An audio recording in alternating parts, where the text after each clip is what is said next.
What's going on, everybody? Welcome back to the stream. Thank you so much for joining. It is Wednesday, halfway through the week, the 17th of December. Oh my gosh, who would have thought that, hey? Who would have thought the 17th of December would be would look like this? I certainly did not think we would be here at the 17th of December. Man, what is going on with this chat? What is going on with this chat, bro? There we are. Yeah, who would have thought this was going to be the 17th of December, eh? Where actually it's a freaking disaster. I mean, it's not that much of a disaster, but it is definitely not great. But we're going to get into everything and anything as you would absolutely expect this evening. We're going to talk about what did happen. Like, what happened in the markets? Everything was looking good. We had a nice little rally up to 90K, all the way back down. And actually, we're now 2% down. We've swung literally $4,000 today, which is pretty insane. One of the biggest volatile days we've had in this crypto market since we've sort of seen the downside dumps on kind of October 10th, back in November 20th, December 1st, you know, all these kind of crazy days. So yeah, broader market looks terrible right now. Terrible. And there's no ways of really kind of saying anything else. However, we're going to get into what's happened. We'll talk about maybe a little bit as to, you know, what did actually go on with the charts. And I think a lot of people will get this wrong, by the way. I think people are still in this, it's Bank of Japan, it's nervousness in the market. It's not! In my opinion, it's what I've been talking about most of the week. It's all to do, in my view, by the way, to Oracle, the AI bubble, and there might just be some cracks starting to appear in this, which, if that is the case, then that's not ideal, I think is fair to say. That is not ideal, but yeah, hopefully, look, we're going to get into everything and anything as we sort of walk through tonight's live stream. So do me a quick favor, hit the like button to a brand new all-time high. If you're brand new here as well, hit the subscribe button. Massively appreciate it. And don't forget, if you are here on TikTok, drop a couple of likes, share the stream out, and let's get into it. So here we go then. A pretty wild day. I want to kind of bring it up on the hourly chart because I think the hourly chart paints a slightly more interesting picture as to what's going on. So you can see when we were talking about this last night. Oh, hold on a minute, TikTok. You guys probably want to see as well. Sorry, TikTok. Hold on a second. There you go. There you go. So we were talking about this move yesterday. We were talking about this upward trend that was coming in. And actually, this whole trend actually felt pretty solid. There was definitely some nice upside momentum. Held Y, a little bit of volume. I think the good points were seeing the peaks here on the volume where we then corresponded to nice little rallies to the upside, breaking above some of these key levels, in particular the 50-day exponential moving average. Yeah, there is some news on Binance US, Selma. I'm going to talk about it a bit later on. That they are, I mean, there's nothing set in stone, but yeah, Binance may be going back full custody into the US markets, which would be pretty interesting. So, but yeah, I think, look, really important. Now, there is obviously this massive monstrosity that happens today. We'll touch on that in a minute. I want you to pay attention, though, to this line here, this line going across the bottom, because what we now know, and if you remember, we put this line on about 4 days ago. I think it maybe been Sunday night that we talked about this being the bottom of the M pattern. If you remember, we were talking about this. What we can say is, even after today's liquidations and dumperino, this line is going to become really important, which tells us one of two things. One, if we hold this line, we are okay in the short term.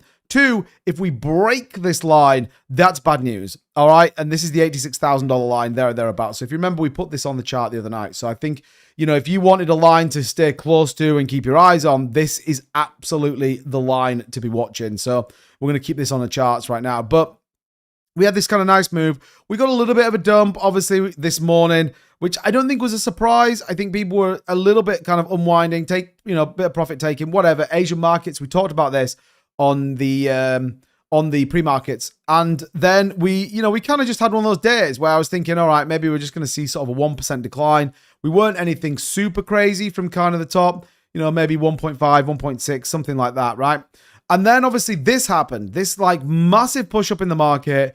And what's really interesting with this, I mean, I literally tweeted it out as well. So if you're not following me on social media, then you probably should be. I'm not saying I'm the oracle of everything factual, by the way, but just as this kind of moved, obviously everyone goes crazy. Loads of people were like, oh, we're back, we're moving. And yeah, literally I typed in here, look, this was the move. So we got this big move, 89,839, BTC was pumping, and I literally typed fake out. I mean, 71 people saw it, which isn't great to be fair, but That's why I hate X, to be honest, because I just think that it's the worst engagement platform on the planet. However, I tweeted out the fake out, and that's exactly what happened, by the way. It's exactly what happened. So if you're not following me on X, then I highly recommend you should do so, because I need to try and put some stuff out.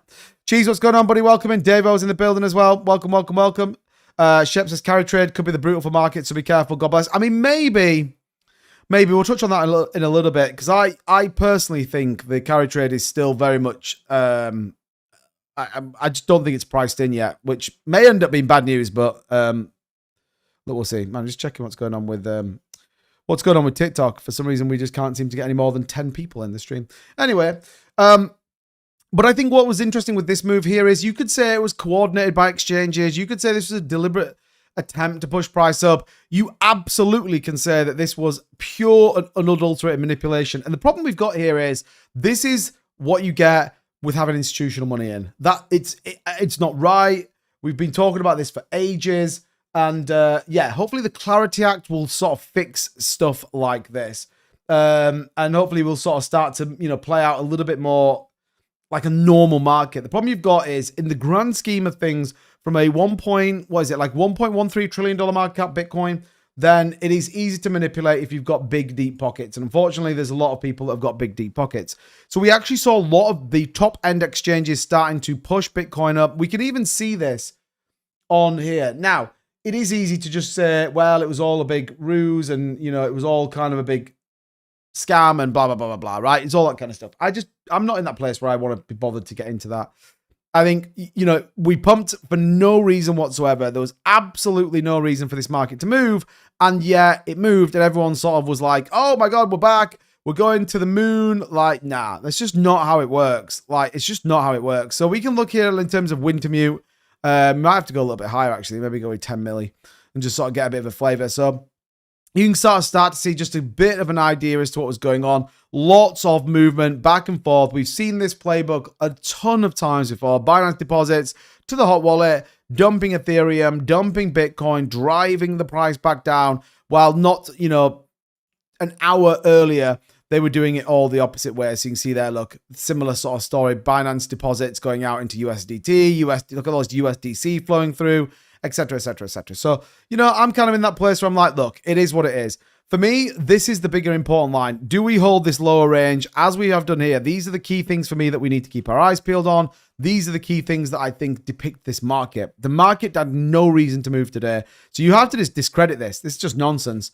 It's nonsense. And if Alvin and I were sort of chatting a little bit via text, you should have absolutely been shorting this market at the top. Definitely. I think anyway.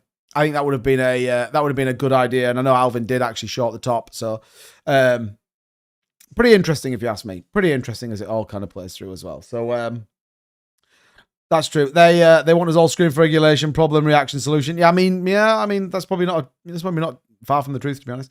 I think it's more that people are going to sell on every pump, expecting everything to be. Well, I definitely think there is a nervousness for markets on Friday, definitely, and probably rightly so. But whether we get as bad as an event as I think maybe people are pricing or people believe, I think it's going to be one of those events that we'll have to wait and see. So that's kind of where we got with BTC. Obviously, then altcoins just get completely demolished on the side of it. Solana down to 122. You got things like XRP at 187, BNB 84.1. Interesting enough, and not a lot out there that's doing anything. Aster at 73 cents. Will there be financial drops? Even down into meme coins, you can see some pretty big pain. Now, Pump Fund, interestingly enough, is being sued. So glad we didn't get into that one, because that's turning out to be a absolute wet cabbage. And then interestingly enough, Stardog, SNEC having a nice little run here at over 10% as well. But that's about it, really. I mean, the broader market is not particularly great. As for commodities, what did we get? A little bit on gold. Silver continues its rally above 66. The NASDAQ holding up around 0.8. I want to talk a little bit about why that is. Treasury yields doing exactly the same. But look at this. This is a super, super important thing. Look at the stock market, right? Look at the stock market. The stock market plummeting. And if you remember, most of this week, I've been talking about this particular stock, Oracle. Now, again, I must be very, very clear here. I'm not professing that I'm any kind of like superhero. I'm not saying I'm some sort of economist. I am literally a bloke that talks about the internet. Talks about crypto. The difference, I'm way more about broader economics, as I feel that's playing a bigger part into the crypto market, as opposed to just talk about some news and really don't put any substance behind it. So look at the stock market. The stock market is selling off significantly. We'll touch on why that is important, but we'll keep an eye on what's going on with BTC. But let's just touch on a little bit as to why this move was nonsense, and hopefully no one got wrecked on it. But Bitcoin surged $3,000 in 1 hour, reclaimed 90,000 as 120 million worth of leverage shorts were liquidated. Think about that. They liquidated leverage. Minutes later, 200 million worth of leverage longs were liquidated, with the Bitcoin now down to 86, 140 million swinging the market. Leverage is out of control. And I think until this comes under control, and what do we mean by this? Until people stop believing that it's the bottom, people just need to chill out, right? This is what I've been saying all week. Just relax. You either get out of the markets and chill out, or just relax and see what happens and see where you are. If you're over leveraged, that's bad news. If you're into, 90% of your portfolio is sat into really high risk assets, then that's bad news as well. But my view right now is you've got to kind of sit tight. You've got to wait and see what happens. There'll be opportunities that come. And equally, when you get things like this is not about FOMOing in. And even, I turned crypto Twitter off because everyone and their nan was like, oh, we're back. Market's going, parabolic. Let's go. And it's like, it's not. It doesn't make any sense. Nothing is driving this. There's no stimulus. There's no increase in liquidity. It's not like the Federal Reserve's come out. We'll talk about what Chris Wallace said in a bit. But I think you have to be careful about this. This also tells me just a little bit that maybe the best of the market isn't in. And I know that might be controversial. And I know some of you will say, well, hold on a minute, you've been pretty bearish for the last week. But this tells me that there is still a demand to try and drive liquidity into exchanges. And the fact is that they're going to need it in the longer term. But yeah, leverage is a problem. And people just seem to be leveraging at any possible moment. I don't think that's a good idea, by the way. So let's talk about where it all came from, because I think this is something I talked about in my video about 2 days ago. Remember, my Bitcoin videos come out about 11 o'clock UK time in the morning. I am trying to move that a little bit earlier in the day, but I put one out today and it just tanked. No one watched it, which is a bit disappointing. But this is the big thing, right? Oracle, private credit debt, which we'll talk on in a minute. But if you remember, we spoke on this sort of back end of, you're bearish. Nah, get out of here, Robert Dover. In fairness, I'm not saying I'm right, but do you know what I mean? We're not far off. But we talked about Oracle. We talked about the AI bubble. And if you caught some of my videos sort of discussing a little bit more into this detail, then this should sort of not come as a surprise. But what did you get? Well, there is still a real concern around these data centers. Remember, this whole open AI research money. Let's just do AI. We looked at it yesterday, didn't we? AI credit. Let's see what that comes up with. But there is so much money tied into some of this stuff. So I think the number I saw was about 150 billion that's been agreed in OpenAI data centers that basically Oracle is building. And today, Oracle's 10 billion Michigan data center in limbo after Blue Owl funding talks stall. Now, Blue Owl, just to give you guys an idea as to who they are, is essentially a VC kind of market maker. Well, not market maker, that's probably not the right thing, but like a private credit lender. So basically they are, they lend money. It's a little bit, and again, it's something I want to sort of get into a little bit more, but basically they lend money to companies that isn't publicly available information. So you kind of don't know whether it's going to be good or bad, right? And we've sort of touched on this a little bit more, but essentially all these data centers that have been agreed that we remember if we talked about yesterday, and Oracle basically said they delayed these till 2028. They came out and said, no, we're not delayed. Everything's on track. It's all agreed to the plan. Well, the fact is they now have an absolute monstrosity of money that is basically not going to them. And here is the big problem, right? $127 billion in debt. So think about this. You have an interest rate of nearly 4%. It's coming down a little bit. But at the same time, you have this $127 billion in debt, of which they're then going to try and build all these data centers, which we know is propping up the AI market. Therefore, if it goes kaboom, then we're done. And I sort of talked about this. I talked about this in terms of where I think the AI bubble could go wrong. And I think then it just drags everything into the swamp. I think that's kind of a place. But Oracle Blue Owl situation basically said one reason we could see pain across the entire market today is because Blue Owl, a private credit lender, has been financing a ton of these new data seals, including many from Meta. And this is Again, why we put Meta on the share tab, because we need to keep an eye on what's going on with Meta. Down 1.2%. Nothing super crazy, but still down 1.2%. Tesla, retracing about 4%, which is pretty interesting. But Oracle came out and said they chose to go with someone different. Blackstone stepped in. But the market is perceiving Blue Owl's hesitancy as a sign of concern over Oracle's debt. They're like, oh my God, you got $127 billion in debt, and your plan is to what? Build data centers for 2028? Nah. 25 billion of that debt is due within 3 years. So they have to make it, which again is nervousness for this AI bubble. If the AI bubble goes pop, everybody's going to feel the pain. The only way the way their credit default swaps are up 200%. In the past few months, the bond market is hedging aggressively on if Oracle can't pay back the debt. This is kind of the big, the big problem. Oracle can't pay back. Not great. The only way for them to pay back is that 500 billion of repo, right? Think about that. The repo debt. Now, here's the thing. We've been talking about repo debt for, man, what have we been, like, I don't know, a month or something? Maybe even a bit longer? I mean, I don't even know any other channels that were kind of discussing it, to be honest. Do you know what I mean? We were crushing it, like, big time. We've been talking about repo debt being a big, big deal, and actually how much the Fed is having to finance it. Look at this. Look at, oh my God, I'm going to do that. Hold on a minute. Look at that number there, bro. Look, what? Are you kidding me right now? So $10.36 billion has now been chucked into the repo agreement into the banks for tonight into tomorrow. Like, that's insane. That's like the most we've seen. Bro, how long? Like, what? Hold on a minute.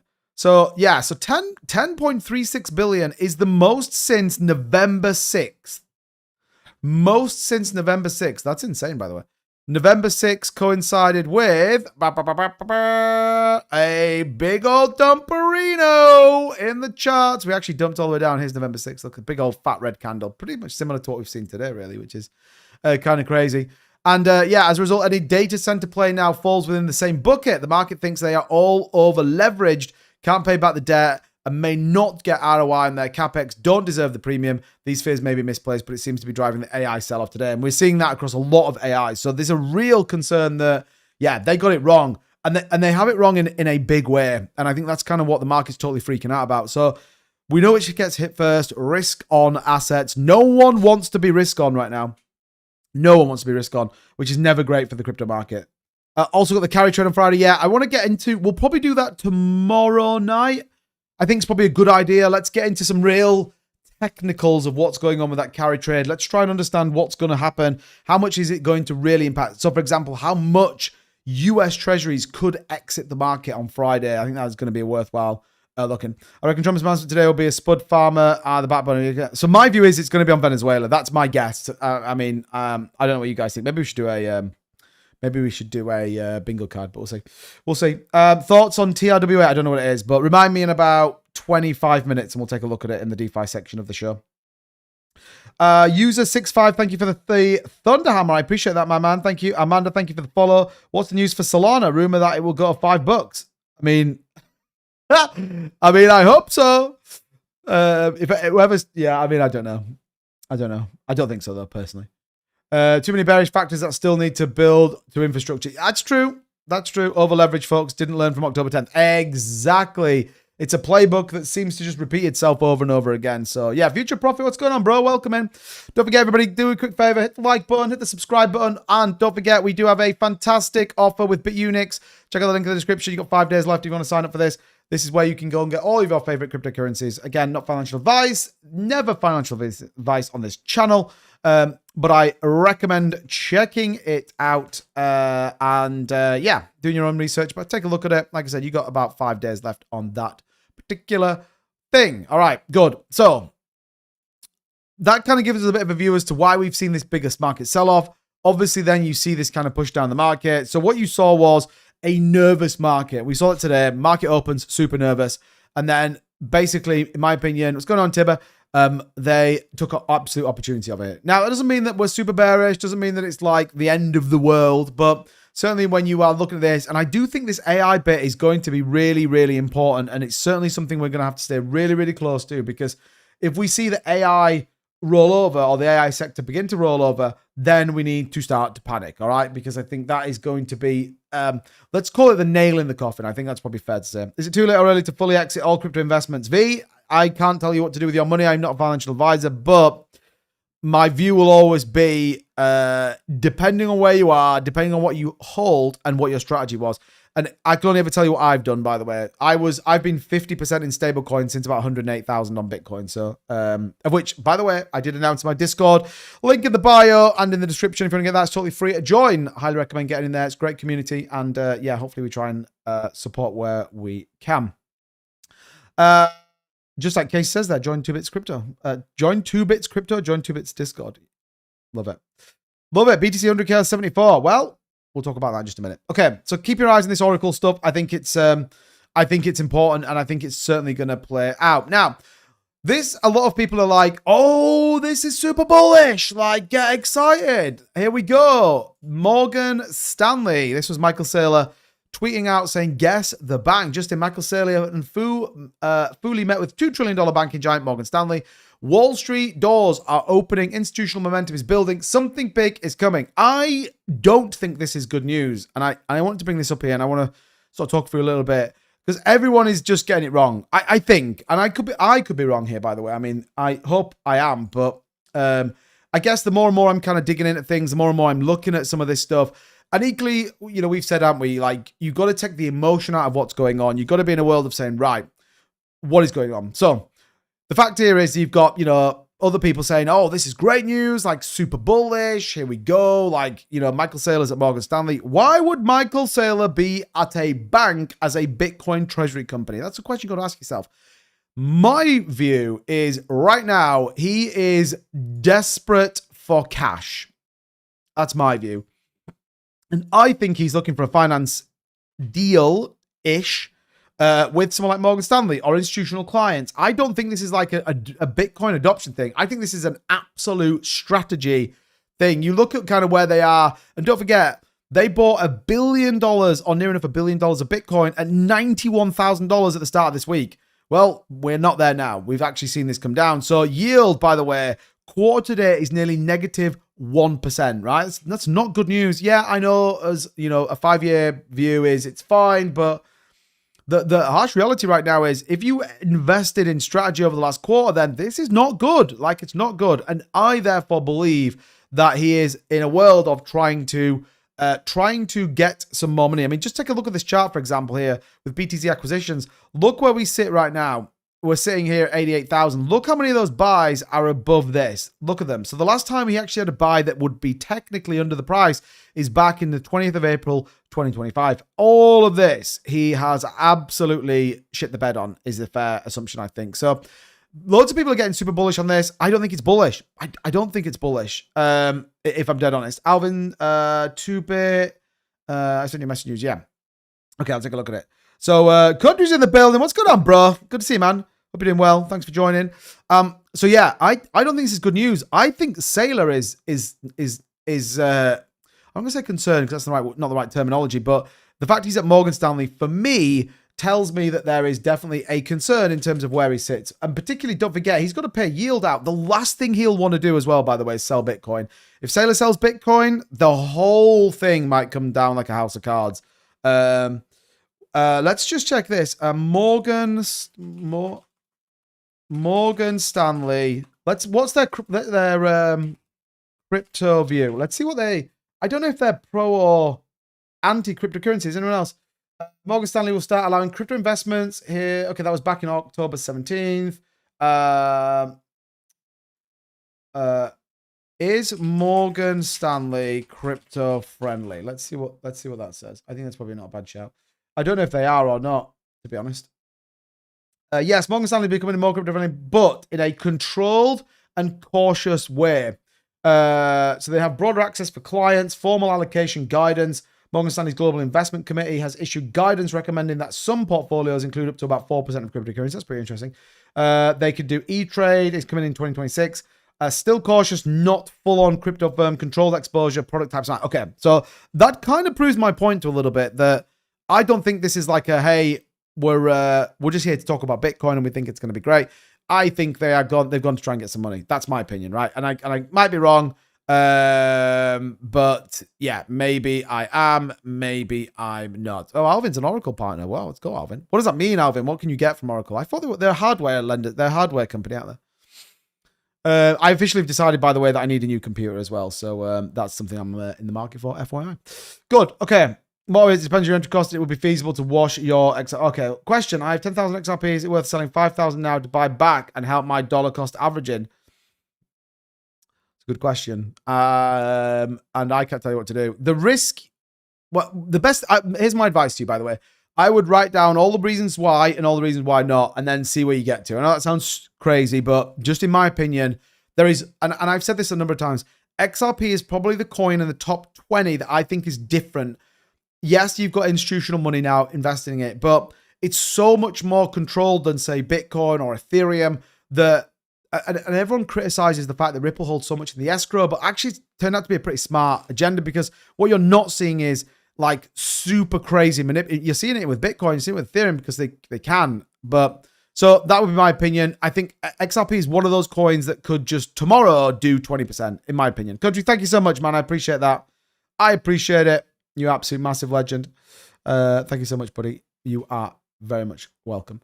It's not to make money now, obviously, but if I can sell and buy back a little more, it could make, yeah, I mean, that's always the risk a little bit though. But anyway, watch out for this. I think this is a pretty interesting narrative. Other thing to be mindful of, by the way, Bitcoin institutional demand now exceeds daily new issuance for the first time since early November. Interesting. The price dumps. Now, we did actually see ETF outflows, which is interesting. BlackRock dumping over 2,500 BTC today, which is kind of interesting.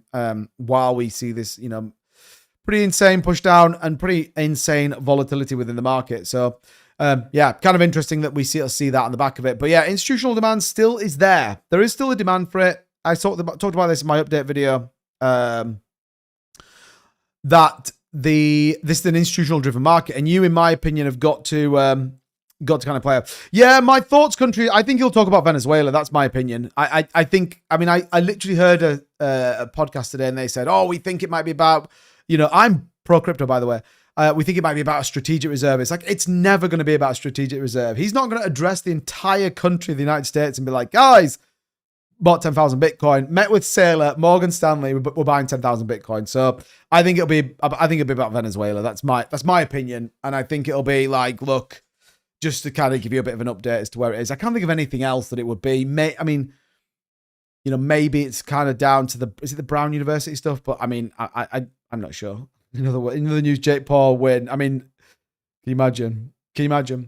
So yeah, I mean, that's kind of where we get to. That's kind of good. Thank you all who gave me something to think about. Yeah, getting the TG is the Discord as well.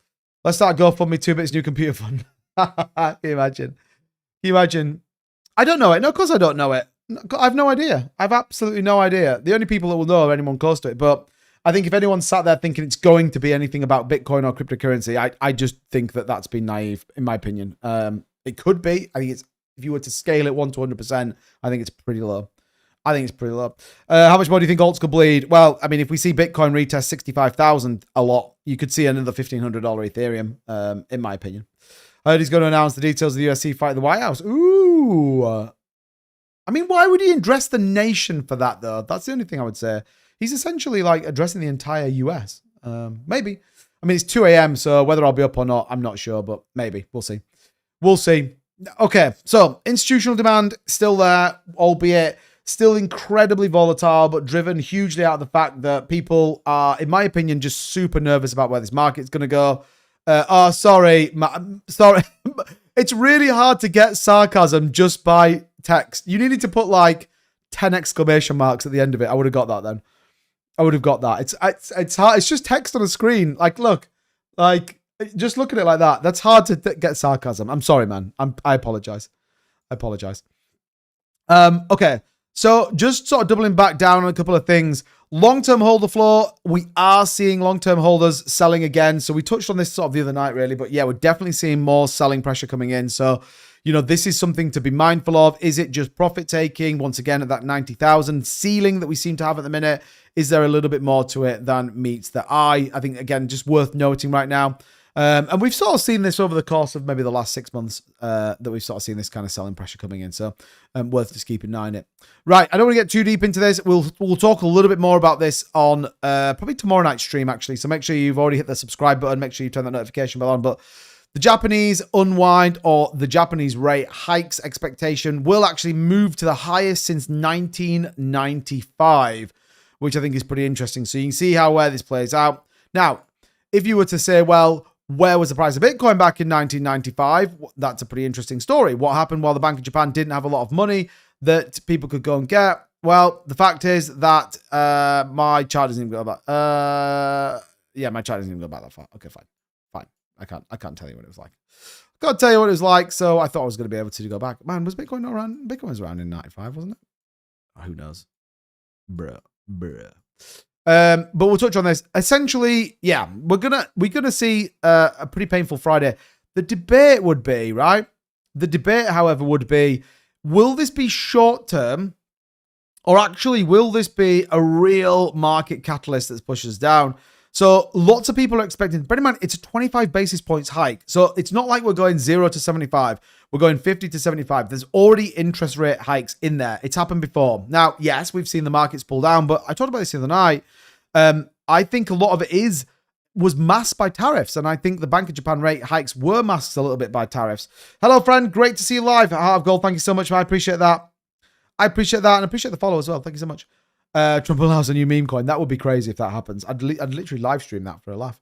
So I do think that we need to watch it. The market will dump on this news, by the way. Like, I don't think there's any way it doesn't, just because people are freaking out about it. People are nervous about it. People are front running the potential of these rate hikes. But then at the same time, when it happens, people are going to go, oh man, it actually dumped. So, I would definitely brace for volatility, and I would brace for a push down. I guess the question we've got to ask ourselves is, where do we see BTC going? Now, I think what's important is if we hold this range, I mean, we've dropped below it. 85,904 is what I'm looking as a price target to keep an eye out. We are just below it right now. This could be where we come back down. 83.5 could be a retest of this lower range. Would probably signal a little bit more. Do we see a further push down? Perhaps. All right. Perhaps. We could definitely see it kind of go a little bit lower, but I think a lot will depend on the stock market. Is the stock market going to go and unwind? And what we'll talk about tomorrow is the US Treasury numbers going to unwind? So we're going to see things like the 10-year, we're going to see things like the 20-year, the 2-year. We're going to see that continue to push down. These are going to be some of the key factors, I believe, that are going to drive market sentiment on the Bank of Japan news. So we'll keep an eye on it for sure. Okay. There is actually some stuff going on, though, at a news level, which, I was a little bit conscious of what's going on, but let's take a look at anything that we can kind of hold on to. Maybe it's longer term macro, whatever. Hut 8 is securing a $1 billion deal with Google, which is pretty interesting. So Hut 8 significantly signed a deal with Google to lease data centers. Now, I'm telling you, right, these data center stuff, man, it's linked everywhere. Shares increased 21%. Obviously, Google getting involved. Google obviously making their own chips as well, which is pretty interesting. But yeah, large corporations are quickly securing deals with existing large data centers to meet the growing demand for AI infrastructure. I am telling you, if you are not watching this whole AI thing, man, you just need to, right? In my opinion. Hut 8 is among these companies that have signed a roughly $7 billion agreement with Google to lease a data center in Louisiana. Following the deal, the company shares surged 21% in the futures trading, boosting annual earnings 20%. Let's take a look really quickly, by the way. Hut 8. Let's take a look at this. Oh, yes, man, I got it. That's great news. Hut 8 balance sheet. I just think it's good news to kind of look at some of this stuff. So look at their assets, like absolutely skyrocketing. So they haven't announced their 2025 numbers yet, which is kind of interesting. What we're looking for is like cost basis. Total liabilities 538,000. Okay, that's fine. That's not anything super crazy. What I want to see is where they additional paid in capital, retained earnings, no one cares. Total capitalization 1.2 milli. Invested capital 1.27 with shared issue of 99,778,000. Okay, so there. I mean, look how big this is expanding. So Hut 8 is definitely going to be another one to keep your eyes out for, because look how quickly they're expanding as a company. Working capital went from 9,000 to 102,000. which is pretty big in fairness. So they reveal a significant improvement in valuation and profitability indicators. That's pretty good news. Completely opposite, by the way, to Oracle. So yeah, this again is a good news story. How does it link though? Hut 8 transformed from struggling mine into a company striking billion-dollar deals. It collaborates with AI companies and followed the utilized asset more effectively. So, I mean, this could even play out. Mark Haynes, what's going on, bud? Welcome in. 75% no rate cut in Jan. Ooh, yeah, I've seen that. I saw that. I don't think it's a big deal right now, though. We need to get CPI data that's coming tomorrow. We'll touch on that in just a second. But you could even get some sort of AI, like, mining hybrid thing coming in the new year. Like, that could be pretty crazy. Imagine that. That would be pretty wild, actually. But yeah, anyway, watch out for Hut 8. Again, AI integration. US inflation rising before the shutdown tonight. CPI to show prices got worse. This could be very interesting tomorrow. CPI data coming in tomorrow. Obviously, we didn't get the last one. It was delayed, in inverted commas, by the way. But we will get CPI tomorrow. Expectations are it will tick up. It's bad news, all right? It's bad news. Just to give you an idea, expectations and forecast of 3%, expectation 3.1, which would be a tick up in CPI. It would all be bad news. The pre-markets might give us a bit of a view as to where this is going to look, but US jobs market isn't so hot. We touched on that yesterday. Investors learned this week, but inflation is hotter than anyone would like. The big thing is the consumer price index for November will give Wall Street and the Federal Reserve a glimpse into the latest trends of inflation towards the end of the year. Now, if CPI probably comes in on track, that would probably be pretty bullish, and certainly would probably be in a more favorable view. But I think if we're dead honest, it's not going to come in better, is it? Like, let's just call a spade and say it's not going to come in. But yeah, most consumer prices in October won't be published since furloughed employees at the Bureau of Statistics couldn't collect the data. The November CPI was delayed by a week for the government shutdown. That's fine. Percentage change each month. The CPI is usually what gets all the attention. So we're going to get a combined October-November employment run. And we got that. Sorry. Assuming inflation is close to the post-tariff peak, the Fed has cut interest rates 3 times in September to try and prop up a fragile labor market, which isn't working. That's the problem they've got. So yeah, the increase in consumer price in the 12 months ending November could inch up to 3.1 from 3, potentially the high watermark due to tariffs. So yeah, we're going to have to stay close to this because it might be a little bit choppy tomorrow as this kind of news drops specifically on CPI. We kind of don't want it really, but look, we'll see. Is it best to Scrooge over Christmas then? I mean, look, I've been saying this for ages. I am literally not doing anything. Not doing anything. I'm just sat chilling. I've got some stable coin if I need to, and I'm just not in a world where I'm prepared to go balls to the wall and start investing in coins. I just don't think it's a great idea right now. I think sit on some capital, see how this plays out. You've got super crazy nervousness on recession. Loads of people think the labor market's about to roll over. You've got high volatility and risk on assets. We talked about the Russell 2000 being an indicator. That's not performing very, very well. Even commodities have slowed and people aren't really running for them. You know, gold, I guess, at 1% is not the worst. Maybe even retesting new all-time highs pretty soon, which is a surprise, actually. But the Trump session, I love that. Night Blue, what's going on, buddy? So we do need to sort of keep an eye on that. But look, the S&P 500 is continuing down. This Oracle AI, we need to be mindful. What you want to see, I tell you what would be good from Trump tonight, just to FYI, would be we're announcing a multi-trillion-dollar investment into AI data centers. We're giving tax breaks to AI companies that are going to build here in the US, build data centers.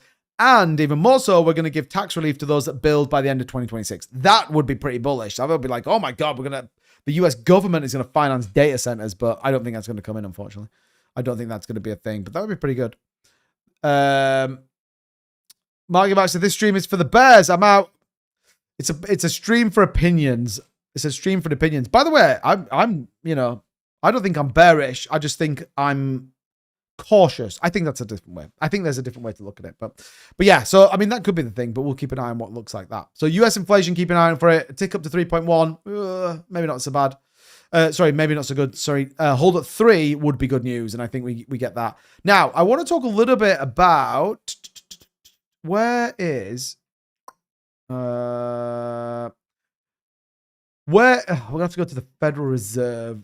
Hold on a minute. Federal Reserve. And I want to bring up Mr. Fed Waller's speech. Because he talked today, and where is it? Governor Waller. What day is it today? 17th. Why is his speech not on there? That's kind of annoying. Okay, let's see if we can get this up. Chris Waller. Oh, Chris Wallet speech. Speech by Governor Waller. That's right. Man, that's kind of annoying. If the USA went into recession, Trump's midterms are in danger. Yeah, I mean, look, what's interesting, I actually saw this earlier on. I don't know if you guys saw, but the Trump $2,000 stimulus checks is being backed. The Trump stimulus for kids, which I think is $1,000, is being backed by 2 further companies as well, who have basically said whatever the government pay out to these kids, they're going to match. Like, that's a pretty big stimulus. I don't know how they're going to facilitate it, by the way, but yeah, I mean, that's a pretty interesting. That's a pretty interesting move, and probably shows that you do have some elements of corporations still actually sitting in a pretty good place. So that could end up being pretty good news. That would be a stimulus driver for sure. That would be a big stimulus driver. So, yeah, Federal Reserve Board was a Federal Reserve. Man, I thought did he do a speech today? Is it Federal Wallace? There we go. Fed Wallace says rates are 50 to 100 basis points above natural job market, very soft. Payrolls overstated by 50 to 60K, which we touched on the other night. Supports more cuts, just not in a rush. That's a pretty interesting one. So yeah, I mean, he didn't really go too much into a lot of breakdown, but it is sort of worth noting that, yes, they support cuts. Okay, cool.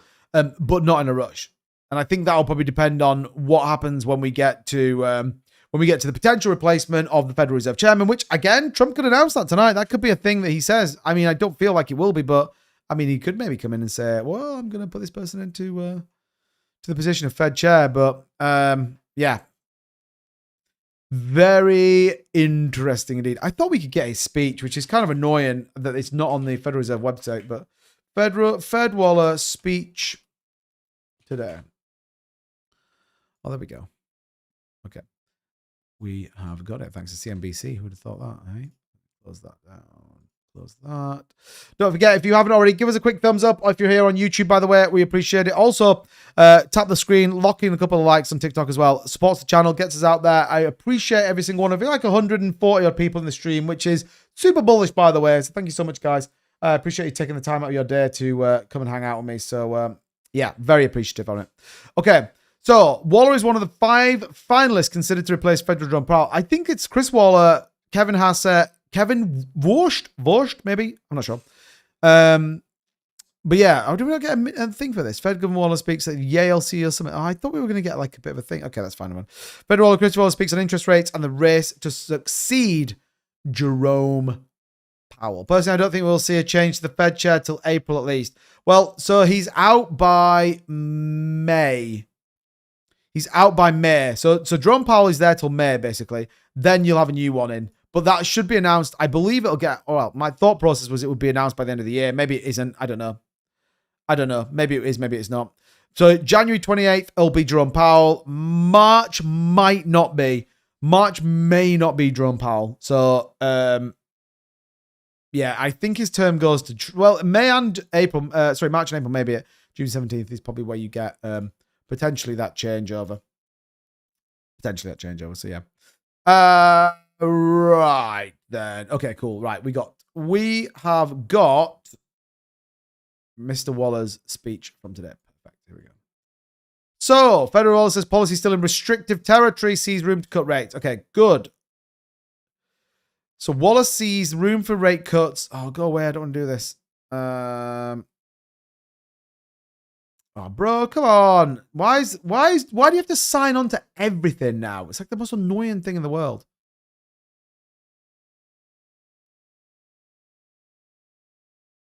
So Fed Reserve rate cuts aim to balance the job market while emphasize labor market focus. So I think we're all kind of there, really. I think the labor market is, absolutely where a lot of people want to get. Man, you have to pay one. I don't want to pay for this. Powell will stay on as governor after a new chair takes over. Is that true? Is that actually what happens? I mean, I'm not like super up to speed with everything, but I mean, that's wild if that actually happens. In fairness. That would be wild. But yeah, I mean, Waller, rate cuts. I think a lot of people are probably in the place. The only difference is the actual macro says not so much. So we get, 75.6 basis points, percent as a potential hold on the rate cuts into early Jan. The big one's going to be the labor market. That's what we're going to have to stay close to. That's going to be the narrative that I think will be certainly driving that. We know that, Stephen Mirren's view was that we probably should be cutting rates, but, whether we get there or not, we'll see. Quick update on BTC, 85,789. So it needs to just drive a little bit more. 85,904. That's what I'm looking for, a break on the daily. Well, not a break, a hold on the daily. So hopefully we can, look at that candle, bro. That's weird. I know it's annoying, isn't it? I like having to prove your age. Yeah, I'm not going to read the rest of that, Craig, but yeah, kind of. Good. Okay, so we talked about that. We talked about Fed Waller. Don't forget, guys, if you have any questions, any thoughts, opinions, let me know. Viva La Bacon's like number 56. Bullish on you, mate. Thank you so much for tuning in. I appreciate it. Appreciate you. Do you think markets will dump more or pump? I think we've got potentially more downside risk, in fairness. More downside risk. Just my opinion. That could be wrong. Remember, I'm not a financial advisor. But I think people are really unnerved with the Japanese rate hikes that are coming on Friday. We pretty much know they're coming as well. Now I'm going to have a full... we'll sort of go deep into it tomorrow night in the live stream. I think that'll probably be worthwhile. But yeah, lots of people are very nervous about Friday, which could be, it could end up just being a bit of a nothing burger. I think is probably not the worst idea. Equally, it could end up being pretty uncomfortable. I think the fact we've seen the stock market sell off is, in my view, down to the Oracle sell-off. But look, again, there could be parts of it that are in there as well. So we will certainly keep an eye out for it. I was going to look at something else. Oh, here we go. So crypto. That doesn't really make any sense. When Waller spoke today, the market spiked. BTC at 90k, then tanked an hour later. Yeah, well, he talked about more rate cuts. And he also talked about the fact that they should be. And he's obviously in the run for potentially new Fed chair. So... we'll say X6 is the bull ended.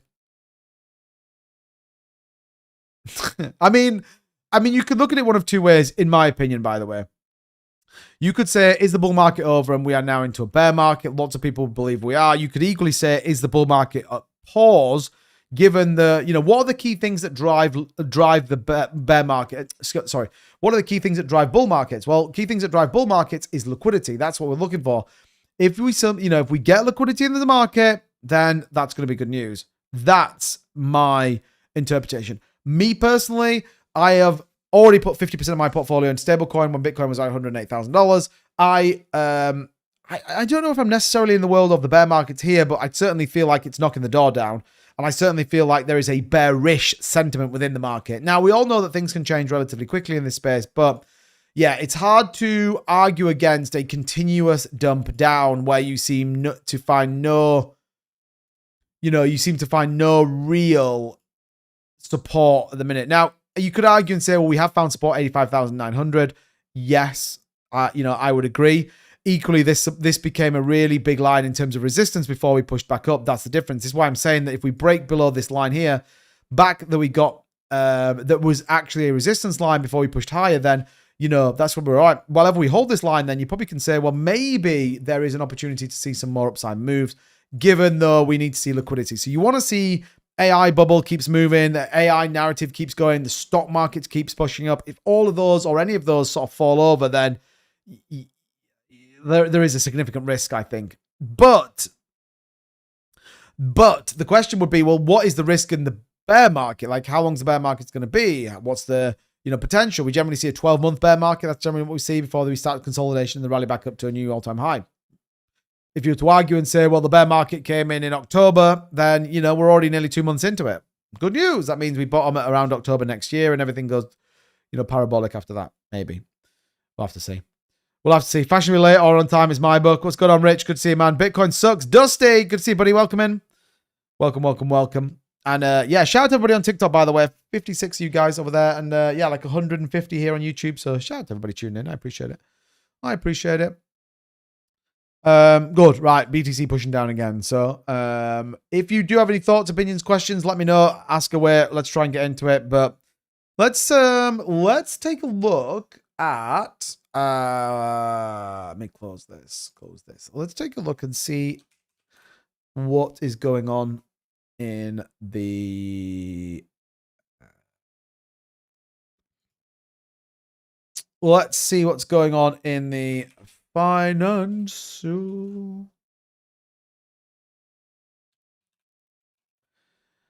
This is not a normal cycle and will be more so of a utility-based system moving forward. I mean, potentially. I mean, Raoul Pal's still pretty bullish on 2026 being a crazy, crazy year. And, I mean, maybe people don't argue with him. This whole refinancing debt cycle is probably the big thing. I'm not going to sit and pretend I know what it's all about, because I don't, and I really want to try and get into... I want to get into a world of understanding why Raoul Pal is so, has so much conviction on 2026 being a very, very big bullish market. And it can be the ISM, which I get, but we know that employment isn't great on manufacturing, albeit I think it marginally ticked up when we looked at that report the other day. It's like, why is he got, what can he see that the rest of us maybe don't? Or what does he see that I don't see? A lot of people have been asking for an update on this chart. I'll just leave it here for anyone who needs it. So this is the, what's this one? The average market path following the last 5 years, Bitcoin RSI brought below 30. So let's take a look at this. So this has come from Raoul Pal. A lot of people have been asking for an update on this chart. Okay, this shows the average BTC trajectory following an oversold RSI reading with RSI falling below 30. So far, it's been pretty bang on. Unless you believe the 4-year cycle is still in play, which we don't, this chart should hold up contextually over time. So here's the question, right? Do you believe the 4-year cycle still exists? Question mark. So let's see what the poll says. No, it won't be perfect, but assuming the bull market isn't already over, it's a useful chart to keep in mind. As we outlined many times, based upon our work, the business cycle, the current path of financial conditions, and our expectations for overall liquidity, the balance of probability is that the cycle extends well into 2026. In that word, the 4-year cycle is dead. Remember, the 4-year cycle was never about the halving, despite widespread belief that it is, but instead it always has been driven by the public debt refinancing cycle. Okay, let's see if we can get that as well. So public debt refinancing cycle.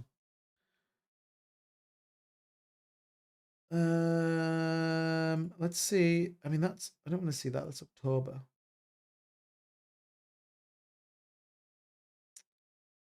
That's August. I don't want to see that.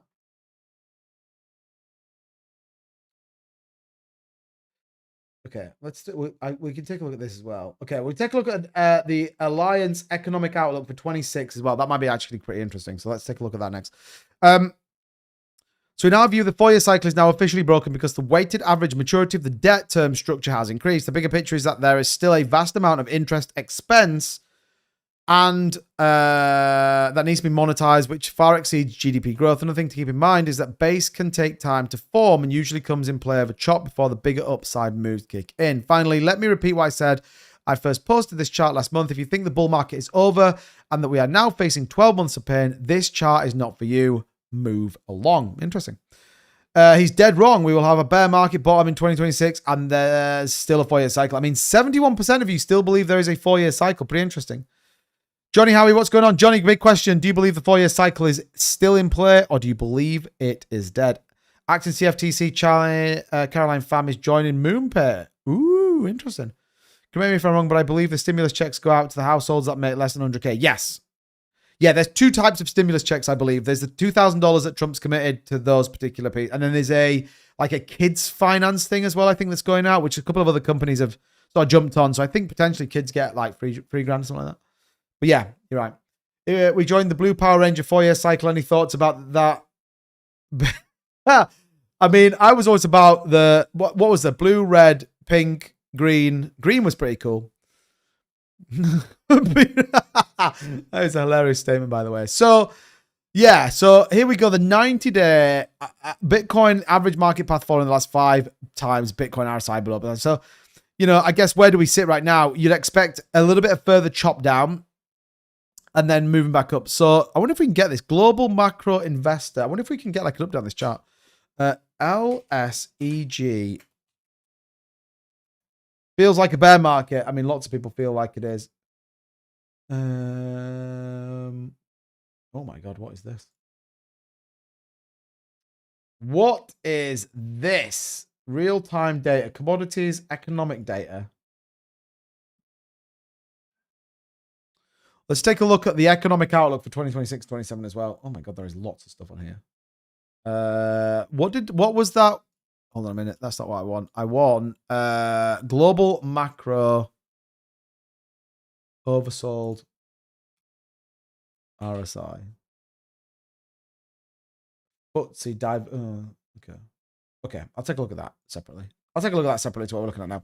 So let's take a look at the overall economic outlook for 26-27, stretching the limits. What is this about? And then we can relate it back to, what we talked about with the AI cycle, because that's probably a good idea. When you feel like it's a bear market and the misses, and the masses, which do, is when... I mean, that is true, Tyler. You are not wrong, by the way. When everybody is... You know what they say as well. Warren Buffett famously said, when everybody is fearful, you should be greedy. I mean, in theory, if you to apply that structure, then, right now we should be buying the absolute crap out of the dip. I think there may be more downside to come. That's just my opinion. However, let's take a look at the potential then economic outlook that was released today, by the way. So this is in relation to... global finances, isn't it? More importantly. So global GDP growth remains strong for now, expected to reach 2.9 in 26 and 2.9 in 27. Okay, so that's fine. Carryover growth from strong 2025 in the US and China, as well as sustained momentum. So GDP is going to be better. Okay, that's good. That's another driver of liquidity, kind of. US economy is increasingly running on two speeds. So the impact of the trade war has been milder. Oh, okay, that's kind of cool. 1.6 pp estimated in Q2. This improvement is due to the reduced tariffs, which we've not really heard about, have we? Tariffs are like, nobody cares about tariffs right now. Additionally, the information and communication sector, including AI, has fueled more than half of the US GDP growth in 2025, contributing a substantial 0.11 pp. By the way, I don't know if you guys know, PP is pricing power. I don't know how they work it as a ratio, but essentially how much the dollar is valued at, I guess, for a US company. And this trend is expected to continue in 2026. So, according to Alliance, then, they think the AI bubble or the AI spending is going to continue. We have revised to the upside forecast of 26 to 2.5 on the back of more resilient consumer and high credit impulse on the positive impact of AI. So this is kind of where you've got a booming economy, booming economy is not the right thing, but the US being way more forefront on AI versus like here in the UK. So the UK had a revised down on productivity, which means we're behind the curve on AI and actually people aren't working as hard as they should be. Let's go on Fairground. Let's go on, bro. Danny says, every time I buy the dip, it dips more. Yeah, no, it's yeah, TJ knows the feeling. Oh my gosh. What's going on, Vern? Snack down 85% 1 year chart. Oh, bro. Because the cycle playing out as it always does. I mean, that's true. China's export growth remains the front runner despite the trade war. That's not really a big thing. Eurozone outlook remains par for court. Okay, because global trade surprise to the upside of companies stepped into play with the recurring and the mitigation strategy. Half the improvement of our forecast for trade growth, okay, cool, has been driven by lower tariffs. So there's definitely this narrative on lower tariffs, by the way, which, again, if you think about where the Bank of Japan rate hikes were, then tariffs were kind of playing out a very similar point. Okay, here's a good one. Monetary and fiscal policy are still supported, but less so. We strongly believe the Fed will ease its easing cycle sooner than markets expect. Ooh. With the federal funds rate settle at 3.5 after one more 25 basis points cut in Q1. So they're pricing in a cut. So they're pricing in, well, they're not pricing anything. Their view is that flat on inflation for December. What am I talking about? They're pricing in a cut in January. Wow, interesting. Okay, so they think this is going to flip and the Fed is actually going to cut in January. That's pretty interesting. Sticky core inflation, accelerating growth will prevent rates from going too far below the Taylor rule. I don't know what the Taylor rule is. What is that, Vern? The ECB is poised to hold rates at 2%. That's fine. That's fine. The UK, I think, by the way, we'll keep lowering rates because we have to. With risk to the downside, fiscal policy, US benefits from a tangible growth impulse supported by one big, beautiful bill's loosening of financial conditions, whereas Europe's tightening fiscal concerns are visible in France's struggle to cut spending. Okay, fine. Despite being in the late cycle, capital markets are still going for gold. Volatile year down and closed, but global equities poised for a third year of robust gains. The rates remain broadly stable given the heavy news flow, while dollar the weakness comes in. 2025. Beneath the surface, however, caution prevailed. Defense stocks, gold emerged in the 2025 standout performance, not AI. That's interesting. That probably means that's sort of showing us gold has still got a little bit more of a move. And we see a critical junction for private markets. What did we talk about at the start of the stream? Private credit. We literally talked about it. We absolutely talked about private credit and why it's important. Rising energy and grid investments, and ongoing AI boom and shifting real estate values, and clarifying where long-term value returning even as a weaker asset shows stress in more mainstream markets. Man, private credit, AI, data centers, you could literally just put them three, is going to drive Bitcoin in the crypto market. People might think I'm crazy, but I don't think I am. All right? I don't think I am. Is the UK cooked? Raoul Powell still thinks it's going up. Snoopy with the £5 donation. I mean, Raoul Powell does think we are cooked. No, Raoul Powell thinks we're fine. That's what we were just looking at. So we just took a look at the revised RSI trend that he believes is an indicator that 2026 is going to be big.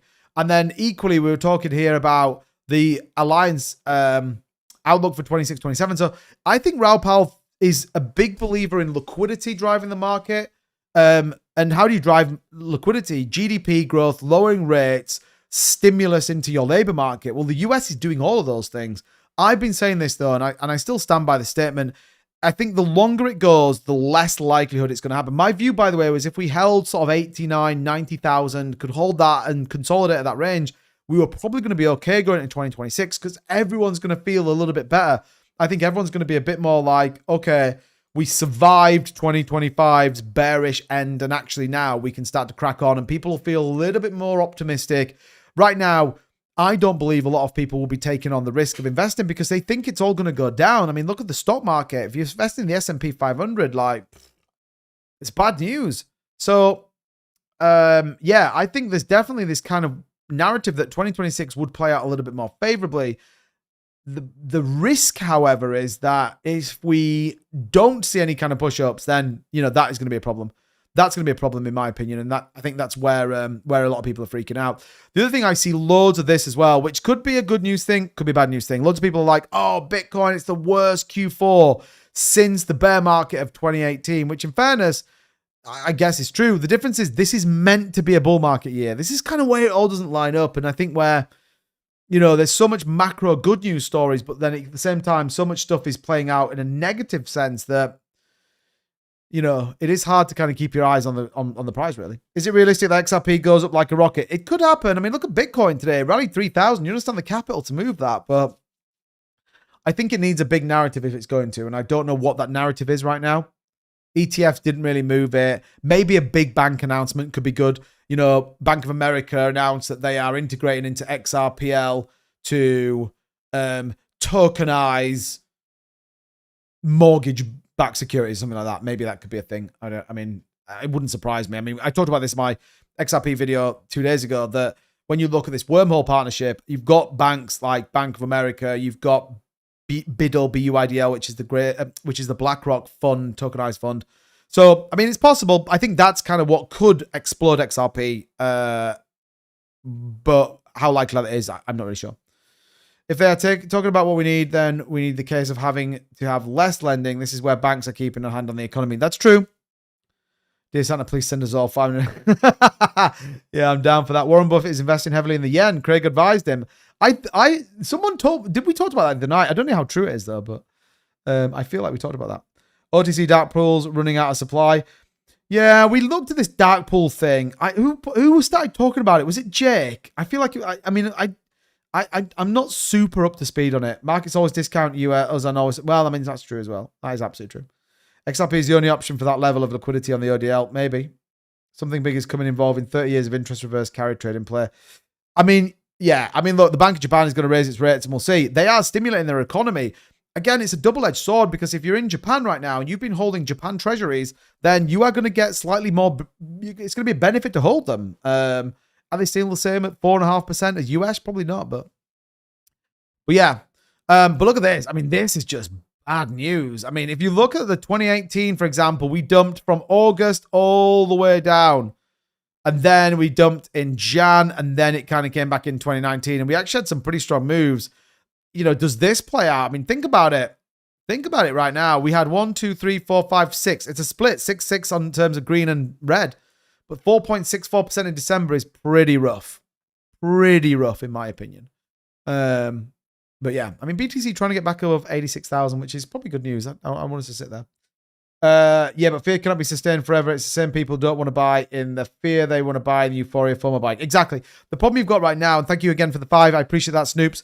Massive legend. The problem you've got right now is, and we talked about this the other night, you've got no retail investors to a degree. Clearly, there are some elements of it, but the money that's flowing into this market is institutions. They don't care about FOMO buying. They don't care about, you know, the fear of not selling. They're just like, yeah, whatever. Like, I'm just going to buy and we're going to hold and it doesn't matter. And I think, I can't remember who said this, but there's definitely an argument to say that they want to get hold of the market in a bigger way and see what happens. Hunter, what's going on, bro? Good to see you, man. So, yeah, I mean, maybe.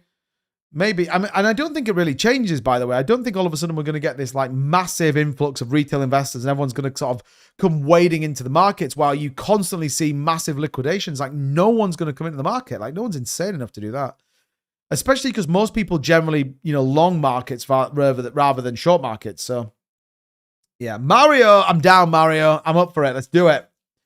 Tell me what to do, bro. RPM, did you watch the Cashew and MPF about 589 riddles?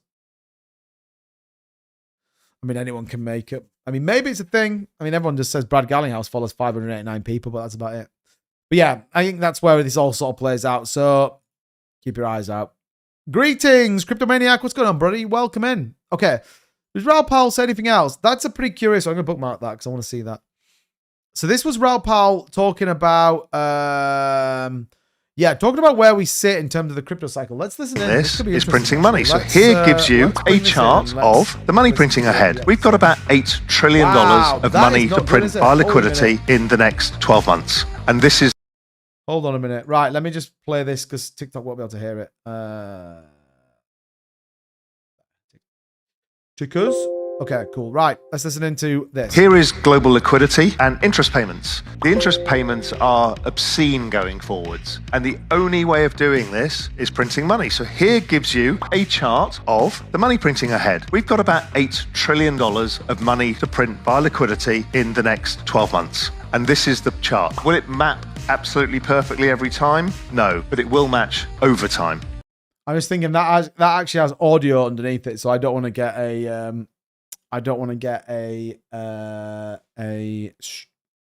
telling off, actually, so I'm going to stop doing that. But yeah, interesting. So global liquidity, we talked about that. That's what Raoul Powell started betting on. Did he put the chart on here at all in terms of global liquidity? No.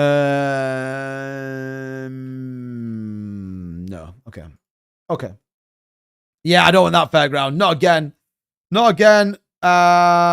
Don, thank you so much for the finger heart. Love that. Appreciate it. Are you staying up to watch the... I mean, I'll be up. I don't think I'll be on that. Unless it ends up being like something super crazy. Like, you know, then I might jump back on. But whether it will or not, I'm not sure. Yeah, keep your eyes peeled on it. Keep your eyes peeled. That's my view. I still say we see Japan raise rates. Japan will definitely raise rates, Craig. Well, it's not 100%, but it's like 95% likely. The yen dumps hard, converts into the dollar, which then converts into Bitcoin over the weekend. Do you think? I mean, that's a wild statement. It's a wild statement. Remember, we talked about the yen and what that yen was doing. It's still going up. Look at this. Look at this move up on the yen. Yeah, I think so, Curtis, as well. That's my prediction. Ardon, he's doing a address to the nation. It's 2 a.m. UK time, 9 p.m. Eastern. So, yeah. Trump to announce XRP will be the US reserve currency. I hope so. That would be great. I'd be down for that. I'd be way more down for that than a lot of other things. So, yeah, potentially that's what happens. Potentially that could be a thing. But, yeah, the Japanese yen's going up, by the way. So, this will, in theory, it should drive the yen higher. It should actually drive the yen higher. That's what you got to look out for, just in my view. So, yeah, we'll see. Did Raoul Powell say anything? So he talks about global liquidity coming into the market. He talks about refinancing of debt, which is why we're a year behind. I mean, it's one of those things, isn't it? Like, you're only going to really know it if it comes next year and if it actually plays out. If like, there's no way of really going, well, I think you're wrong. So yeah, Trump will say he likes bran flakes for breakfast. I mean, he's a regular guy. I think you're probably right. You are probably right. Okay, right, good. Where are we at? 10 o'clock. I was hoping we would get this data, but it doesn't look like it. So that isn't great.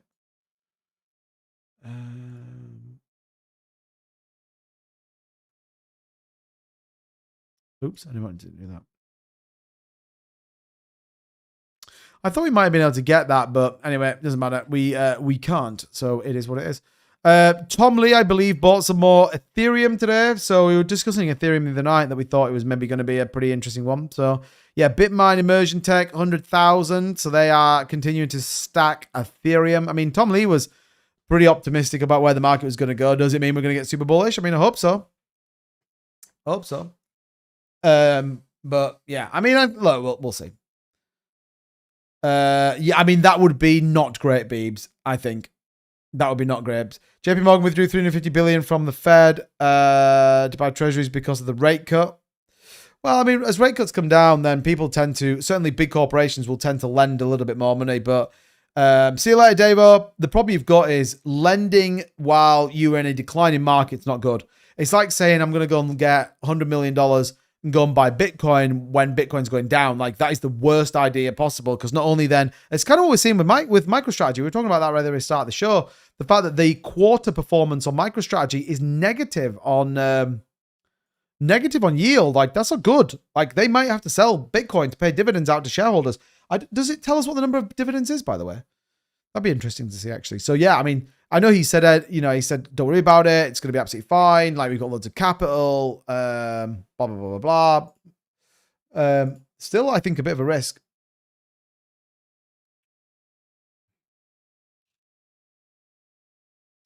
Come on, why is this not loading, you massive chopper? Right, explore. Third quarter. Is this just going to give me... Hello, everyone. I want to see it. Okay. Okay. So, yeah. So, yield analysis. So, I mean, look at some of this. So, yield analysis here for year-over-year growth, 24% on the year, which is fine. But his average buy price on BTC has been way higher. Sats per share is still going up, but performance versus Bitcoin strategy, negative 54%, Bitcoin negative 14%, the pricing power negative 39.95. This is kind of what everyone keeps talking about, MNAV. But I mean, technically, you could argue that it's actually an undervalued company. Total assets held of Bitcoin is like 53 billion or something. And the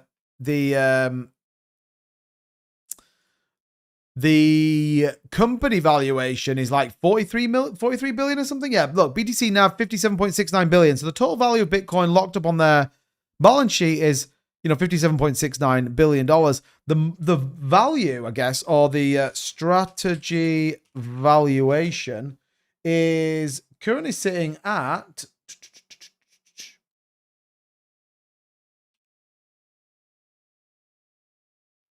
Well, market cap is 35.89 billion. So, like, yeah, technically it's an undervalued company. Technically. I mean, would I be going and chucking loads of money into MicroStrategy? Maybe not. Maybe not. I'm going to go buy data centers. That's what it's all about. But yeah, let's take a look at the stock price, by the way, because the stock price is kind of interesting. So yeah, 160. So it's still coming down right now. So, I mean, this is kind of interesting because if it continues to come down, then... And again, this plays out into doubling back on why I thought they were at Morgan Stanley, because they need some money. He's going to go try buy more Bitcoin at the top like a crazy man. So, but yeah, I mean, kind of interesting to think about. Curtis, what's going on, buddy? Welcome in. Hope you're keeping the Discord vibing. And you, Craig, I don't know if you've been yeeting anyone out of there, but any choppers, yeet them out. But yeah, I mean, look, quarter yield, negative, nearly 1% negative yield. Like, wow. It's bad news, in my opinion. What it's worth anyway.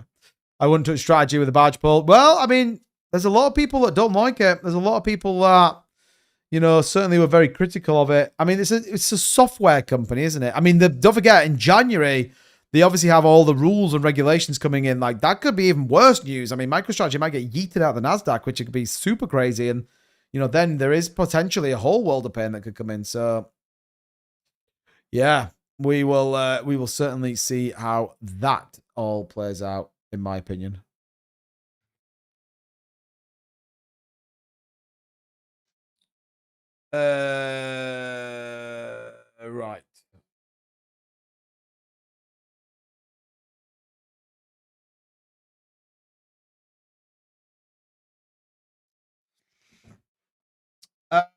Dayton, thank you for the follow. Appreciate it. Do you think crypto will recover for 2026? Well, that is the $1 million question, isn't it? That we've been asking. I think there is certainly a lot of arguments to say that Bitcoin and the crypto market will be better in 2026. Equally, there is a lot of things and reasons to say it's not. I mean, I think we're at like I guess a moment in time. Like we could go recession, boom shakalaka. We're in a bear market, and 2026 is going to be pretty painful. And you look towards 2027 as the next accumulation, and the 4-year cycle is still 100% intact. And it is what it is. Or you argue and say, well, the 2026 is going to be super bullish and everything's going to be, great. And turns out it's not. So, yeah, I think that's kind of where we are right now. I think it's too difficult to say. And, Tom Lee, people like that buying more. I think a lot of people obviously are watching Michael Saylor and going, man, he's super bullish. He's buying more Bitcoin. Like, this is a great idea. Like, you gotta. I think you gotta take everything with a pinch of salt at the minute right now. And my bigger view is watching what's going on with Oracle data centers, AI. Like keep close to the AI bit, even new Fed chair and all that kind of stuff. But for me, this is going to be the key thing. What's happening in the stock market? What happens in the kind of AI boom? And I think that's going to be a way more important thing to keep an eye out short term to understand there where we could get to in the man. What was that down 10%? Asta. Wow. What that could look like in 2026. Just my opinion, by the way. Just my opinion. Could be wrong. Could be wrong. Good. All right. I do not think we've got much else. How many people are here? 150 people. Good to see you guys. If you haven't already, give us a quick thumbs up. Would appreciate that. Don't forget, check out the links in the description as well. We've got some great deals, offers, whatever you want to call them down there as well. So check it out. Also, if you haven't already joined my Discord, it's totally free. It's a great community. I highly recommend getting in there. If you are new to this space or you want to get a little bit more, please do not answer any DMs that come from anyone impersonating me. They are not me. And if you want to get hold of me, just type in the general chat and one of the mods will let me know. But yeah, definitely get him. Highly recommend it. Link in my bio, link in the description if you guys are interested. Thumbs up on the legends. Yeah, you guys are doing a great job over there.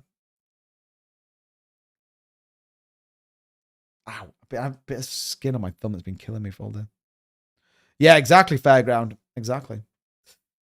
Okay, right. Bitcoin back above 86,000. This is good news. Pre-markets then. We haven't really looked at the pre-markets. Let's bring these up dead quick and see what's going on with those.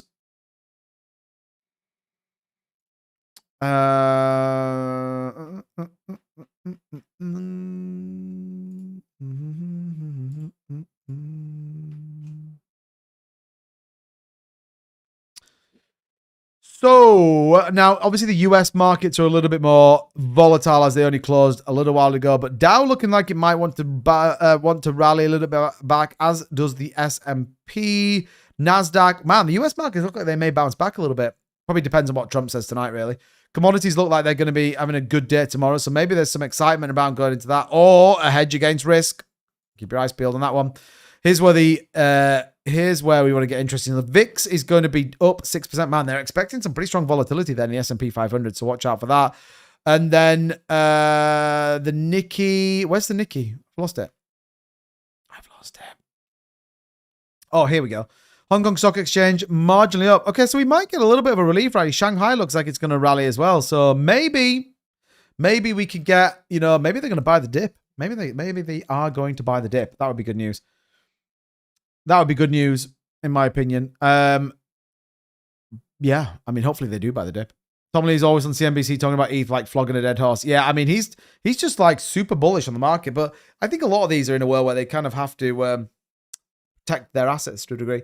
It's 9 p.m. Eastern Standard Time, which is 2 a.m. here in the UK. So whether I'll get to 2 a.m., I'm not really sure, but we'll see. We'll see. As always, got a bit of content to do. So, yeah, we'll sort of play out that and sort of see where we get to. But I'm probably going to hang around for a little bit longer. I don't know if Vern's about. I don't know if Vern was going to come up. I don't know if he was going to do the live stream. We haven't really sort of talked much already, to be honest. So I'll hang around and see if he's about. And, yeah, see if he wants to come up and we can hang out. If not, I'll just kind of hang out with you guys for about probably another, I don't know, maybe another half an hour or so. The downtrend this week is obvious. Linda coming in fresh right now with a view. I mean, I did. Yeah, I mean, we talked about this on Sunday, actually. We said that this week was going to be a pretty volatile week. Lots of data that was going to come in. Jobs kind of came in all right, but when you peeled the onion skin back, it were pretty bad. Yeah, I think so, Casey. I mean, if I'm up, we might even jump into the Discord, like the Discord chat bit, and just kind of, everyone can just jump in there. Maybe Danny, yeah, I mean, who knows? Who knows? But yeah, maybe we could do that in the Discord and just kind of all hang out in the Discord for the Trump speech. Like I said, it's 2 a.m. for me, so whether I'll still be up is a different matter, but I'm maybe Tomato Pete. Okay, so we done pre-markets. Cool, right, I guess rig data is pointless. Yeah, the RPM, yeah, that's absolutely true. That's absolutely true. It's not really worth anything, to be honest, but people are taking their steer from it because there's nothing else. So, but yeah, if you got any questions, by the way, any thoughts, opinions, views, do ask away. I will gladly try and answer the best I possibly can. And anything that's on your mind. Maybe you're brand new to the markets. Maybe you're really freaked out by the fact that BTC dropped as much as it did. I mean, what's interesting, by the way, is we're still holding on this support line, which I think is good news. So if we can kind of hold this, like I've been saying at the start and now, you know, at the end of the stream, really, that would be a good news story. I'll tell you something we haven't looked at, just purely out of curiosity, and probably isn't really worth it, but how is the aerodrome stuff doing? Oh, here we go. Look. Oh, here we go. Let's get bullish. Bitcoin still sucks. I mean, I mean, you're probably right at the minute, Dusty. I mean, I'm way more an altcoin kind of person, but yeah. You are right. Bitcoin is not having a good time right now. Right, what they are? Oh, 7.1818. Well, come on, bro. What? 7.18%? Aerodrome, what are you doing to me right now? What are you doing to me right now? Danny, that would be wild, wouldn't it? I want to buy XRP at 137. Yeah, Larry, you're absolutely right. They really are. 137. Wow. I mean, you want to see the world burn. I mean, the only thing I would say is we have actually broke this lower support. Now, we did bounce back after that kind of early November, you know, move. So we're definitely at a really important point here for, you know, for XRP specifically, actually. I mean, you'd probably say 180 is the next drop-off cliff zone, maybe. 180 on XRP could see us push a bit lower after that. But yeah, I mean, look, it's pretty painful right now. You'd be talking 150 would probably be next stop. Are you digging out the... Yeah, they're somewhere. I don't know where they are. I've got a Christmas hat somewhere as well. Yeah, I got you, bro. Don't worry. I might even wear a Christmas jumper. Imagine that. Should we do Christmas jumper night next week? Everyone wears a Christmas jumper and gets super bullish on the markets. Maybe that's what we need. Maybe we all need to get a bit more festive. Maybe that's it. 0. Stardog! Oh, dear me. I love it. Love it, everybody. Okay.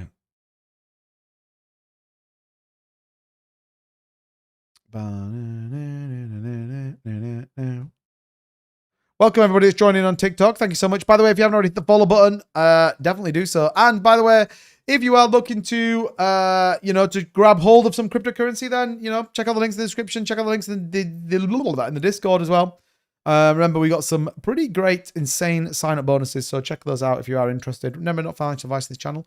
We're just trying to do the right thing, just trying to help everyone on their way in this very particularly challenging cryptocurrency market, especially right now it is. Anyway, more so than ever, so do check those links out if you're interested. 0 to the Christmas glasses, Stardog. Oh, bro, maybe Stardog was saying he doesn't want me to wear a Christmas jumper. I feel hurt now. I like Christmas jumpers. I like Christmas jumpers. Man, we're having a great stream. Nearly 2,000 views on this stream. Let's get it, baby. I love it. Live streams are getting good. Live streams are really popping off. We bump in 0.004 up. Yeah. I mean, we're above 86,000. Above 86. That's an okay close. And still sits in line with what we've been talking about. Right now, we put this line here on Sunday and said this is probably the key support range. So the fact we've seen such an aggressive dump and still potentially going to hold on this, then...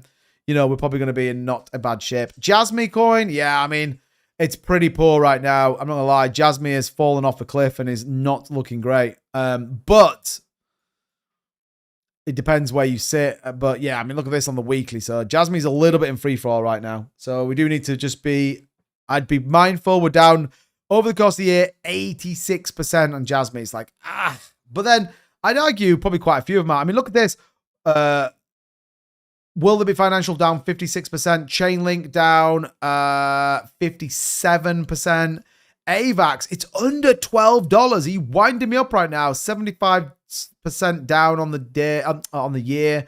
Dogecoin 68. So if you're in altcoins, I mean, it's like, how much lower can altcoins really go? Like, seriously, how low can they go? I mean, Jesus Christ, look at Brett. It's down 91% over the course of this year. Pepe is not much better. 83%. If you held any altcoins coming into this year, it's like, oh, bro, like, what the heck happened? What the heck happened? I mean, should be the DCA moment, but I mean, yeah, need capital to do that. That's the problem. But like I said, Warren Buffett said, when the market is fearful, you should be greedy. Maybe these are the opportunities we should be greedy. I don't know. Still feels a little bit risky to me. Glass and hats are fine. I've got my Christmas glasses out and they currently fill with Fireball. Love it. Love it. Okay, let's close that out. Let's close that out. Man, where is Holmes? Well, I haven't seen Holmes for ages since I had a unexpected week off, should we say? Right then, everybody. Where are we at, man? Well, let's do like another 15 minutes, and then we'll probably get out of here. I'd kind of, it'd be nice to break like 2,000 views on this stream. That'd be pretty cool. Andy Smith's in the building. Lee Ramsey, I saw you sneak in as well. What's going on, bro? Welcome in. It's easy to say that when you're, yeah, I mean, that's true, isn't it? Well, I don't really care about the crypto market. Who gives a monkey? So it's fine. It's fine. I'll just hold on to it. And sort of see where we get to, yeah. Well, apparently Tomato Pete, that could be true. He's just full sent it into Aruba. Full sent it. I completely understand XRP now. As it turns out, it's better Ripple does with all the wins. The less XRP will be worth every partnership, bank, chat, acquisition. It will say, yeah. I mean, it's easy to get to that place for sure. What happened to the pump and dump today? There is no other way to put it other than absolute disgraceful manipulation. My opinion. For those the real 2-bit, maybe Vernon Holmes are on holiday. I mean, maybe. But yeah, I mean, there's no other way to describe today other than literally manipulation in the market. Has to be. And we'll probably see a bit more of that, by the way, which I think is why Friday could be pretty wild, because you could just get loads of like manipulation attempts and loads of fake outs, and markets are going to be like super sensitive on Friday. Like if you think about it, they're going to be super crazy sensitive. And yeah, like market makers are going to take every opportunity they can to, to do what they want, really. So again, worthwhile. Very much keeping a close eye on. Good. All right. Have you changed your mind for Friday, or do you think that we will drop still? I still think we'll drop a little bit more, personally. I don't necessarily think it's going to be as bad as I think maybe people think. And I think today's dump will probably be, probably be in the third. Trump confirms Deputy Director Dan Bongino's exit. Says he's likely headed back to the media. Wow, Trump confirmed the FBI Deputy Director Dan Bongino is preparing to leave his post, saying Dan did a great job. I think he wants to get back to his show. Right, there you go. Wow. Interesting. Trump message this evening to our country will be strong. Trump claims Venezuelans illegally took U.S. holdings. Okay, yeah, I think that's a pretty safe bet. So we know what it's going to be tonight then. Good.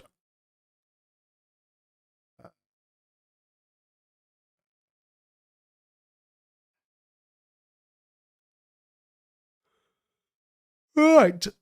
Good. The biggest banks are mad and want a piece and will be... Yeah, I mean, that's true, Joe, bro. I mean, there's definitely an argument for that, for sure. I mean... yeah, tax harvesting, maybe. Okay, good. Right, I don't think there's a lot left. I think we're in a world where we're just trying to make up stuff to try and talk about. I don't know where Vern is. I don't know if he's coming, not coming. Who knows? Yeah, I mean, he sort of jumped in a little bit earlier and then it's sort of gone. He's not sent me a message either, so I'm not really sure what he's doing, to be honest. But anyway, such is life. And there isn't really anything else out there. There's a little bit on Coinbase. They're not doing too much. A little bit on the pump and dump today, which no surprise. A little bit on Fed Waller saying that, yeah, Federal Reserve has withdrawn its 2023 guidance that effectively blocked uninsured banks from becoming Fed members and engaging in crypto-related activity. Why this matters, 2023 guidance was used to deny custody, bank, and Fed master accounts, limited what state charged Fed supervised banks could do with, and it went further than rules applied to the other banking regulators. So it's like, yeah, it's kind of cool. Later, have great trades. Sorry for all the questions, but what level do we need to hold with BTC? Andy, you can ask as many questions as you want, my friend. That's what this channel's here about. I want to engage with the audience. I'm not just going to be sat here going blah, blah, blah. My view right now, BTC needs to hold 80. Well, it's just under 86, like 89,904. But if we hold 86,000, I think that's probably going to be okay. I don't understand XRP and Solana partnerships. It's basically all about trying to bring more on-chain stuff to XRPL. And the big partnership is the wormhole integration, which has to be built on an EVM blockchain, which is what Solana is. So Ethereum's EVM, most layer 2s are EVM. So I don't want to be disrespectful, but if you don't know what EVM is and stuff, tell me and I'll sort of expand a little bit.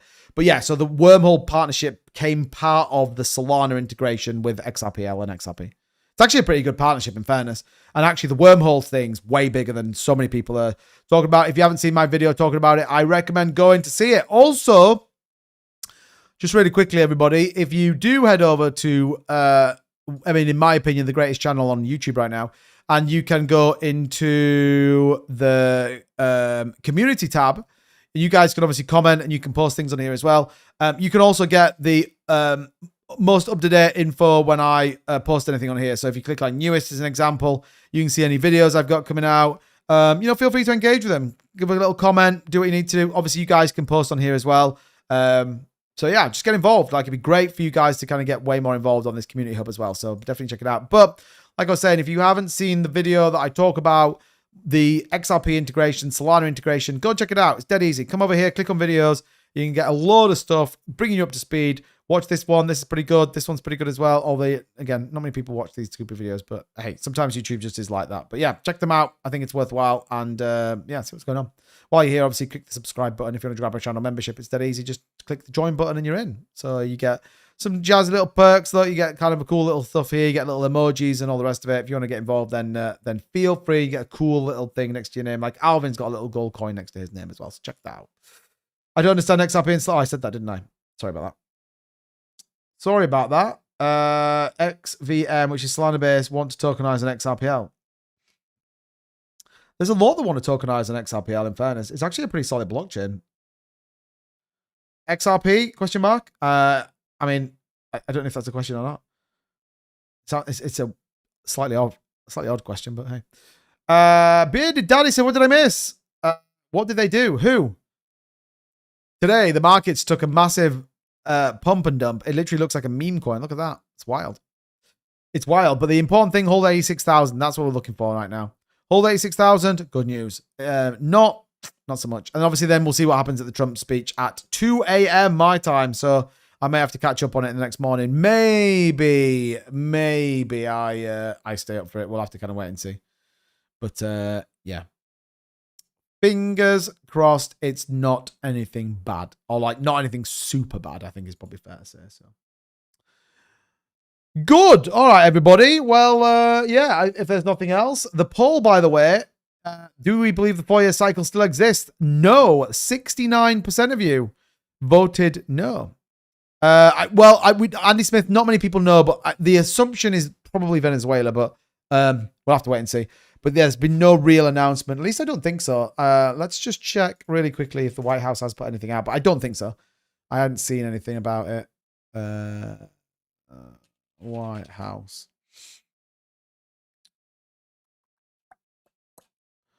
Here we go. White House. But yeah, so I haven't seen anything about any specifics about it, to be honest. President Donald Trump and Secretary of War, I guess one of the 3 Americans. Trump accounts jumpstart the next generation patriots. So yeah, this is the thing I was talking about, by the way. Just as a thing. This thing here, look, we're building long-term financial security for millions of children by creating tax advantage investment accounts for the US citizens. And loads of other companies have agreed to invest in it as well. So they get $1,000 for every American child born between January 1st, 2025, December 31st, 2028. Interesting. The account is fully in your child's name and you are the sole custodian until they turn 18. No contributions necessary, but you can deposit up to 5,000 per year to maximize growth. So yeah, that was what I was talking about. Whether that turns into, you can put Bitcoin in there, that would be pretty bullish. That could be these things that, drive the market, but I don't think so. President Donald Trump departs the White House en route to Dover Air Force Base. Yeah, so there's nothing really in it right now that says anything specific about that. Tonight, President Donald Trump addressed the nation from the White House. Trump to tout accomplishments since taking office in a prime time address. That is about as good as we've got. So, yeah, that's probably a good idea as to maybe what we're going to get. I don't think it's going to be anything super, super crazy, but yeah. Probably turn up around 3 a.m. for us. Yeah, it's going to be a long night if that's the case. A long night. So, Alvin, you'll have to update me on it. I'll check the crypto price when I wake up after Trump speaks. Yeah, I mean, I might still be up, but yeah, we'll see. President plans to highlight 11 months of accomplishments and preview upcoming agenda in Wednesday night speech. So maybe there's going to be some slightly more. I mean, you probably want more economic good news. I don't think it necessarily will be crypto good news, but man, if he comes out and he's like, we're going to stimulate the economy, and my new Federal Reserve chair is Chris Waller. Chris Waller would be good. Then yeah, maybe markets rally on the back of it. Maybe markets are like, let's go, DT, let's go. Yeah, it's a bit like here in the UK when your child is boring, you get fired about this. Is that true? I never got that. Is that actually true? Have I missed out on 1,500 quid? Trump suspended the trade deal with the UK, I heard. Yeah, well, it was the like tech chip thing, wasn't it? It was a specific trade deal. Not all of them, but it was like, I think it was to do with, well, there was two, wasn't there? Data surveillance and I feel like AI or chips or something like that. 2 a.m. only. 2 a.m. So yeah, pretty late in fairness. He's buying 15 billion XRP for the escrow. That would be wild. I've got to announce today that I bought 15 billion XRP. It's great. Loved it. You should see the speed of the transactions and how cheap it was. I sent Melania $1 million. It was fantastic. Yeah, I think that's what it was. Well, they used to. It's still. Yeah, I mean, I don't think so. I don't think so, but maybe they were like, oh my God, it's 2-bit from YouTube, but he doesn't need it. He doesn't need it. It's fine. Okay, good. Right, everybody. Well, on that little bit of news, I'm going to get out and get up and get out of here. I don't know where Vern is, so he's not been in for most of the stream, so I'm assuming he is preoccupied.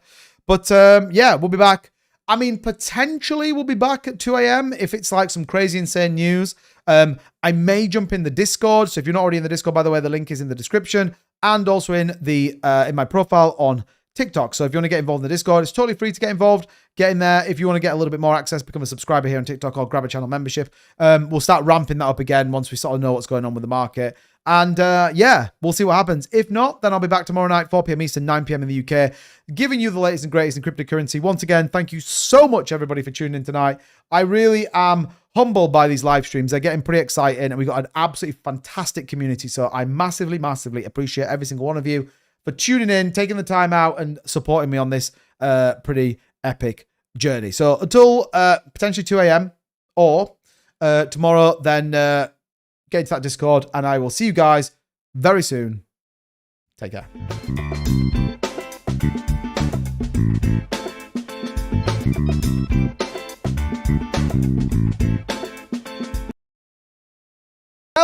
Selmo, thank you for the $5 donation. Says ho ho hodl. Thank you, Selmo. Man, you literally picked that at the moment I was gnashing out of the stream. So Selmo, thank you so much, man. I appreciate it. You absolute legend. One of the good guys in the space, man. So I appreciate you. Right, guys, I'm out. Thank you so much. Catch you tomorrow. Take care.